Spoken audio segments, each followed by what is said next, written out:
Hi hello welcome back to my YouTube channel. రీసెంట్గా మేమైతే సడన్గా అనుకోకుండా తిరుపతికి అయితే ప్లాన్ చేసుకున్నామండి. ఆల్రెడీ మేము ఒక 6 నెలల నుంచి తిరుపతికి వెళ్ళాలని ప్లాన్ చేసుకుంటున్నాం. కానీ ఎప్పటికప్పుడు టికెట్స్ సోల్డ్ అవుట్ అయిపోయి ఉండడం, టికెట్స్ లేకుండా తిరుపతికి ఎలా వెళ్తాం అబ్బా, దర్శనానికి ఎంత టైం పడుతుందో, పిల్లలు అక్కడ ఇబ్బంది పడతారో ఏమో అన్న ఈ ఆలోచనలతో ఎప్పటికప్పుడు అది డిలే అవుతూనే ఉందండి. అదే అంటారు కదా, ఏది కూడాను అనుకోని చేస్తే అవ్వదంట, సడన్గా ప్లాన్ చేసుకుంటేనే అది కరెక్ట్గా అవుతుందని. సో మేము రీసెంట్గా మా వారు తిరుపతికి వెళ్ళాలనిపిస్తుంది అని అయితే అన్నారనమాట. ఎందుకు అంటే మేము పెళ్ళైతే తిరుపతికి వస్తామని మొక్కుకున్నామండి. ఇది వచ్చేసి మా 7 ఏళ్ల క్రితం మొక్క అనమాట.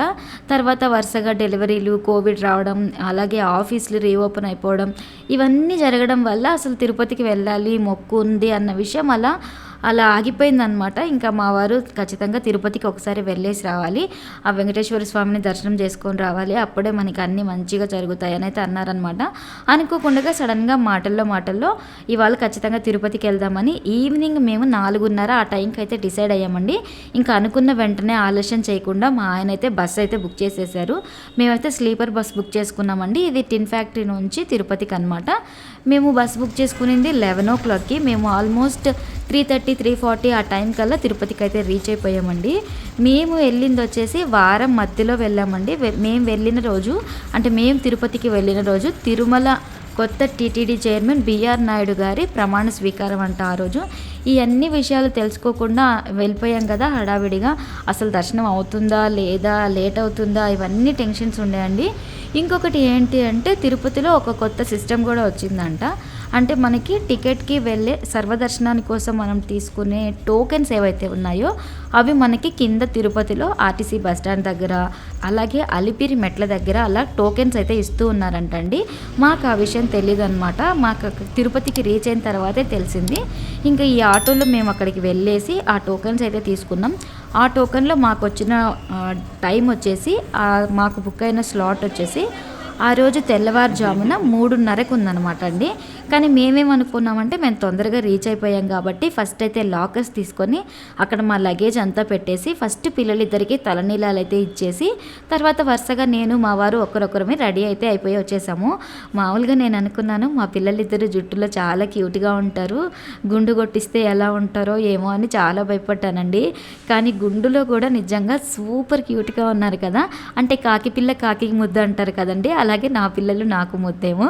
నాకే ఇలా క్యూట్గా అనిపిస్తున్నారా, మీకు కూడా అనిపిస్తున్నారా అనేది నాకు ఖచ్చితంగా కామెంట్ సెక్షన్లో కామెంట్ చేయండి ప్లీజ్. అలాగే మేము 6:30 కల్లా రెడీ అయిపోయామండి నలుగురిమి. ఇంకా రెడీ అయిందే తడవుగా ఎక్కడా లేట్ చేయకుండా మేమైతే దర్శనంకి అయితే వెళ్ళిపోయాము. మేమేమనుకున్నామంటే తెల్లవారుజామున 3:30 అంటే ఆ రోజు మొత్తం మేము బయటే ఉండాల్సి వస్తుంది, చిన్నపిల్లలు ఉన్నారు కాబట్టి ఖచ్చితంగా మమ్మల్ని దర్శనానికి పంపిస్తారేమో అన్న ఒక ఆశతో మేమైతే వెళ్ళామండి. 6:30కి మేము అక్కడ ఎక్కడైతే టోకెన్స్ ద్వారా దర్శనానికి పంపిస్తారో అక్కడ 6:30, 7 లోపు రీచ్ అయిపోయామండి. అప్పటి నుంచి దాదాపు మళ్ళీ పొద్దున 10:30, 11 దాకా మేము అక్కడే వెయిట్ చేసామన్నమాట. రిపీటెడ్గా అక్కడ ఉన్న దర్శనానికి పంపించే వాళ్ళని అడుగుతూనే ఉన్నాము. 3:30కి వచ్చింది సార్, చిన్నపిల్లలు ఉన్నారు పంపించండి అనేసి. వాళ్ళైతే క్లియర్ కట్గా మాకైతే చెప్పేశారండి, చిన్నపిల్లలు ఉన్నా ముసలి వాళ్ళు ఉన్నా మీరు బస్సు బుక్ చేసుకున్నాం, ట్రైన్స్ బుక్ చేసుకున్నాం, ఎన్ని చెప్పినా కూడా మీకు ఇచ్చిన టోకెన్లో ఏ స్లాట్లో మీకు మెన్షన్ చేసిన టైమింగ్స్ ఏదైతే ఉన్నాయో ఆ టైంకి తప్ప ముందైతే పంపించము అని అయితే చెప్పేశారనమాట.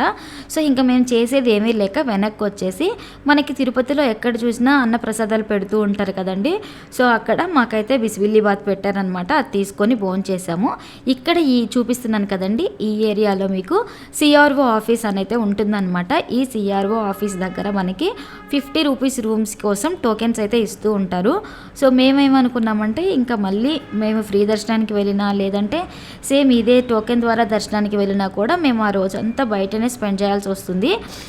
లాకర్స్ దగ్గర అంటే పడుకోవడానికి కూడా సరిగా లేదు కాబట్టి పిల్లలు అక్కడ పడుకోలేరు, ఇబ్బంది పడతారేమో అనేసి మా వారైతే దగ్గర 1:30 గంట ఆ సిఆర్ఓ ఆఫీస్ దగ్గర క్యూ లైన్లో వెయిట్ చేసిన తర్వాత మాకు దేవుని దయ వల్ల ఒక రూమ్ అయితే దొరికిందండి. అది వచ్చేసి మనకి 500 రూపీస్ వాళ్ళకి అడ్వాన్స్ ఇవ్వాలి, అలాగే 50 రూపీస్ రూమ్ కోసం ఇవ్వాలన్నమాట. మొత్తం 550 రూపీస్ ఇస్తే మనకి రూమ్ అన్నది ఇస్తారండి. తర్వాత మనం రూమ్ కీస్ రిటర్న్ చేసినప్పుడు జస్ట్ 50 రూపీస్ రూమ్ బాడిగా పట్టుకొని మిగతా 500 రూపీస్ మనకైతే రిటర్న్ చేస్తారంట. సో అలాంటి రూమ్ అయితే ఒకటైతే మేము తీసుకున్నాము. రూమ్ తీసుకొని రూమ్లో రెస్ట్ తీసుకున్న తర్వాత మళ్ళీ మేము సాయంత్రం మళ్ళీ డిస్కషన్ అనమాట. అంటే టోకెన్ ద్వారా దర్శనానికి వెళ్ళాలా లేదంటే ఫ్రీ దర్శనానికి వెళ్ళాలా, ఇలా చాలా కన్ఫ్యూజన్ ఉండే అండి.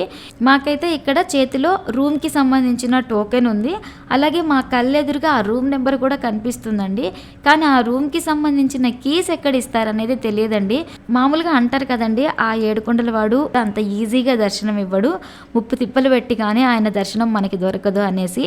మా విషయంలో అదే జరిగిందండి. ఎందుకో తెలీదు, మేము లేట్గా ఇన్నేళ్ల తర్వాత దర్శనానికి వెళ్ళామనో ఏమో తెలియదు, కానీ అక్కడక్కడ మా కళ్ళ ముందున్న రూమ్ ఎత్తుక్కోవడానికే మాకు చాలా టైం పట్టిందనమాట. సో మొత్తానికి మేమైతే రూమ్లో రెస్ట్ తీసుకొని మళ్ళీ సాయంత్రం రెడీ అయిపోయి పిల్లల్నిద్దరిని కూడా స్నానాలు చేపించేసుకొని మేము ఒకటే డిసైడ్ అయ్యామండి. అది ఏంటి అంటే మనమైతే ఫ్రీ దర్శనానికి వెళ్ళిపోదాము. ఇంకా టోకెన్ అంటే కూడా మళ్ళీ తెల్లవారుజామున 3:30కి అంటే పిల్లలు పడుకునేస్తారు, రూమ్లోనే ఉంటారు, మళ్ళీ అది మిస్ చేసుకుంటే మళ్ళీ మనకి ఇంకొక రోజంతా పడుతుంది కదా అనేసి మేమైతే ఫ్రీ దర్శనానికి వెళ్ళిపోయామండి. ఇంకా ఫ్రీ దర్శనంలో ఏంటి అంటే దగ్గర 2 కిలోమీటర్లంత క్యూ లైన్ ఉంటుంది కదా, ఆ 2 కిలోమీటర్ల లైన్లో టక్క అయితే వెళ్ళిపోయాము. క్యూ లైన్ మామూలుగా మనకి శనివారాల పూట ఆదివారాల పూట దర్శనానికి వెళ్తే చాలా రష్ ఉంటుందండి. మేము మిడ్ వీక్లో వెళ్ళినందుకు మాకు క్యూ లైన్లో అంత రష్ లేదనమాట. టక్క నడుచుకుంటూ వెళ్ళిపోయి కంపార్ట్మెంట్లో అయితే వెళ్ళిపోయామండి. మేము కంపార్ట్మెంట్స్కి వెళ్ళే ముందే మనకి ఇంకొక టోకెన్ కూడా ఇస్తారనమాట దర్శనానికి. ఆ టోకెన్లో మాకు 10:30కి మీ దర్శనం టైం అని అయితే వచ్చిందనమాట. అమ్మయ్య, ఇప్పుడు టైం వచ్చేసి 8:30 అయిందండి. మేము ఆ క్యూ లైన్లో కంపార్ట్మెంట్కి రీచ్ అయ్యే టైంకి 8:30 అయ్యింది కదా, 10:30 కల్లా మాకు దర్శనం అయిపోతుంది, 2 గంటల్లో దర్శనం అయిపోతుంది అని అయితే చాలా సంతోషపడ్డామన్నమాట. కానీ తీరా చూస్తే ఆ టోకెన్ తీసుకున్న తర్వాత కంపార్ట్మెంట్లో అయితే వేశారు. మేము ఆల్మోస్ట్ అరౌండ్ 8:30కి అలా కంపార్ట్మెంట్కి వెళ్ళిన తర్వాత 10:30కే దర్శనం కదా అనేసి పడుకోకుండా వెయిట్ చేస్తూ ఉన్నామండి. కానీ మెల్లమెల్లగా ఆ టైం అలా గడిచిపోతూ ఉంది, కానీ దర్శనం అయితే అవ్వలేదన్నమాట. 8:30 కాస్త 10:30 అయింది, 10:30, 11:30 అవుతూ ఉందండి. ఇంకా కాదు దర్శనానికి పంపించరు అని మేము కూడా ప్రశాంతంగా అయితే పడుకునేసాము. మళ్ళీ తెల్లవారుజామున 4 ఆ టయానికి విజిల్ కొడుతూ అందరినైతే లేచారు. ఒక్కసారి ఆ విజిల్ సౌండ్ వినిపించగానే కంపార్ట్మెంట్స్ మొత్తం అసలు గోవిందా అని ఆ గోవింద స్మరణలతో మారు మోగిపోతాయి కదండి. ఇంకా హడావిడి మామూలుగా ఉండదు. ఇంకా మమ్మల్ని కరెక్ట్గా 4:45 ఆ టైంకి అంతా కంపార్ట్మెంట్లో వదిలారండి. మ్యాక్స్ 45 మినిట్స్లో 5 కల్లా మాకైతే దర్శనం అయిపోయి బయటకైతే వచ్చేసామండి.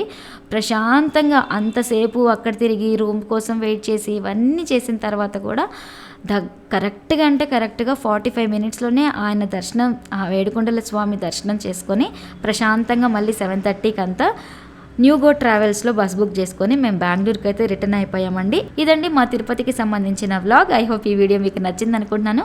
నచ్చినట్లయితే ప్లీజ్ లైక్ చేయండి. అలాగే మీ లవ్ అండ్ సపోర్ట్ని మీ కామెంట్స్ అండ్ లైక్స్ ద్వారా మాకు తెలియజేయండి. అలాగే మీకు ఈ తిరుపతికి సంబంధించిన కంప్లీట్ ఇన్ఫర్మేషన్ మీద వీడియో కావాలి అంటే మాత్రం ఖచ్చితంగా కామెంట్ చేయండి. నేను తిరుపతిలో ఎలా ప్లాన్ చేసుకోవాలి, ఎప్పుడు వీక్ డేస్లో ప్లాన్ చేసుకోవాలా, వీక్ మధ్యలో ప్లాన్ చేసుకోవాలా, అసలు అక్కడ మారిన రూల్స్ ఏంటి, దర్శనానికి ఫ్రీ దర్శనం వెళ్తే మంచిదా, టికెట్ తీసుకొని దర్శనానికి వెళ్తే మంచిదా, ఇవన్నీ విషయాల మీద ఒక కంప్లీట్ వీడియో అయితే పెడతాను. Thank you so much for watching.